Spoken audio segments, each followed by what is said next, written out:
sahabat pernah makan di McDonald? Nah, sebenarnya McDonald itu jualan apa ya? Tentu jawabannya dengan pertanyaan tersebut bisa macam-macam. Ada yang menjawab jualan makanan, ada yang bilang properti, ada yang bilang mainan, ada yang bilang lifestyle, ada yang bilang suasana, dan apapun yang menurut pengetahuan kita itu kita bisa katakan. Namun ketika kita copy buat sesuatu yang sama, kita buat sama persis seperti apa yang kita pahami tentang McDonald, kita meragukan hasilnya. Apakah akan banyak yang mengantri atau membeli produk kita? Pembelian dalam bisnis adalah masalah psikologi, bukan trading. Dan psikologinya nanti kita bahas dari behavioral analisisnya. Agak rumit memang menjelaskan bisnis sampai menyentuh banyak bidang termasuk psikologi. Benar, manusia dalam mengambil keputusan akan salah kalau kita menganggap menggunakan rasional atau logic thinking. Ternyata sedikit unsur rasionalnya malah, bahkan terbanyak sepenuhnya keputusannya adalah irasional atau emosi. Ditambah lagi kemajuan teknologi informasi pada saat ini membuat manusia semakin emosional, terutama dalam pengambilan keputusan. Terjadi pergeseran yang telak di mana dulu pemahaman pembelian adalah dengan rumus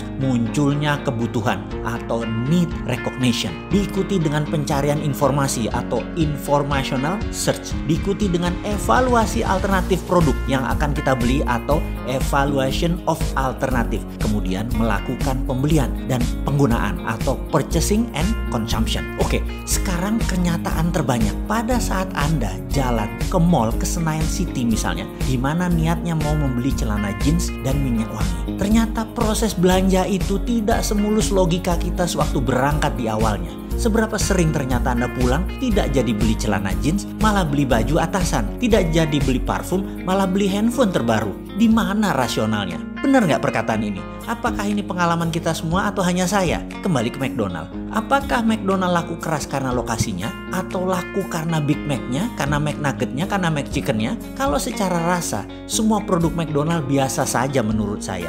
Bahkan dibandingkan sate ayam misalnya di depan rumah sakit Pertamina, lebih enak di situ. Ayamnya, saya pikir satu lagi, lebih enak ayam goreng di restoran pagi sore. Masih saya bilang lebih ngangenin daripada paket hematnya McChicken. Atau kita tambah satu lagi deh bisnisnya, Starbucks. Starbucks sukses di dunia dan menjadi darlingnya di Wall Street untuk waktu yang sangat panjang. Apa karena frappuccinonya? Apa karena mochaccinonya? Apa karena kopinya yang enak? Tidak. McDonald, Starbucks sukses dan laku produknya bukan karena apa yang disebut konten atau what to offer atau apa yang ditawarkan kepada pembeli.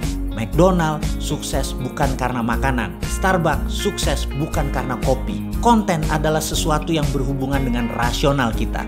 Misalnya kita membeli sepatu, kita ingin sepatu tersebut kuat, bagus dan tahan lama. Kita ingin membeli makanan, maka makanan tersebut harus enak, harus murah, mengenyangkan apa tidak porsinya, atau bahkan makanan tersebut sehat atau tidak. Semua itu berhubungan dengan rasional. Itu adalah konten. Sementara konteks itu berkaitan dengan emosi. Kalau kita bicara emosi, cenderung tidak rasional. Fanatisme misalnya ini karena emosi, bukan karena pemikiran rasional. Coba kita lihat apa hubungannya wanita cantik di samping mobil mewah. Apa hubungannya koboi dengan rokok Marlboro? Apa hubungannya kecantikan dengan body shop yang mengatakan against animal testing? Sekilas memang tidak nyambung, tapi itulah konteks, itulah emosi. Sekali lagi, McDonald bukan melulu karena makanannya. Starbucks, Subway, Chipotle, sekali lagi bukan karena makanannya atau minumannya. Merek-merek besar tersebut menjadi besar sejak day one karena konsep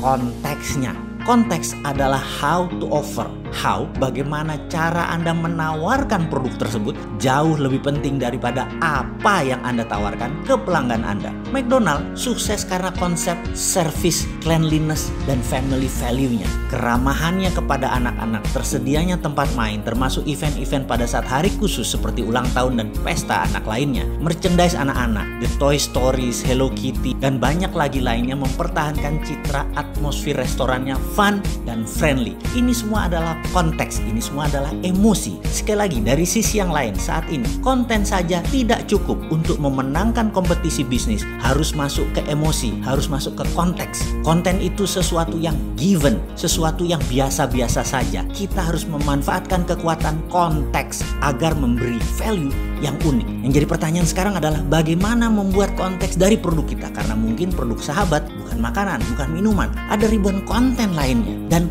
Bagaimana sekali lagi membuat konteksnya? Bagaimana behavioral analisisnya sehingga bisa membuat konteks yang menarik? Atau bahkan bagaimana membangun konteks negara Indonesia ke depan?